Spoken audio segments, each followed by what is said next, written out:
Ғалымжанды білеміз ғой, қыздардың бүкіл аналарына ұнайтын. Бірақ Ғалымжанның өз анасы қыздар туралы, мүмкін Перизатпен таныстықта болғанда да айтпайтын ештеңе. Назым туралы не деп жатыр екен, қызық. Бір нәрсе дей ма саған, негізі сұрап бердің өзің? Иә. Назым қалай деген сияқты. Маман бірінші сөзі үйлен деді ғой.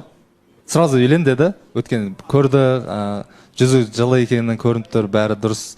Енді өзің арғары сөйлесесің, өзің білесің ғой, балам. Мамамның всегда менің таңдауыма қарсы болмаған емес. Бүгін де азанда Инстаграмды ашсам, алдын салмайтын еді ғой. Ал жаңа қарасам, Назым екеуміз видеомыз сақ қойды. Сторисына Инстаграмға, я. Ойбай дедім. Бұлыңыз қалай болды десем, ай, қоя беріс. Главное, сендер әйтеуір бақытты болсаңдар, біз де бақытты боламыз ғой. Сондай нәрселерді айтып кетті азанмен. Бірақ ұйқыдан тұрған кезде қарадым ғой, сөйтіп. Мамамның сторисі всегда анда басқа нәрсе салатын ғой, бір басқаша видеолар. Қарасам мен именно Назым екеуміз сақ қойыпты да. Ойбай да таңғалып қалдым. Маманың ойы да жақсы негізі.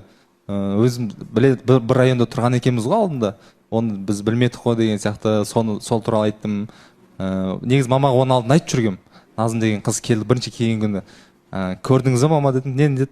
Назым келген қыз келді, қалай былай дедім. Енді білмеймін, енді өзің көз қарасын қалай өзі деді. Менің көз қарасым түзу, білесіз ғой, таза деген сияқты.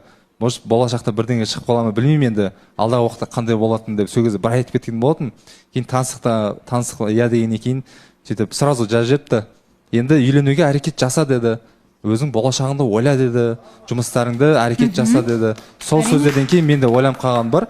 Енді мысалға ертең болашақта үйленемін ғой, үйленгеннен кейін жұмысымды реттеу керек. Мен уже сол нәрсені түсіндім да. И сразу болашақты ойлай бастадым, алдағы пландарымды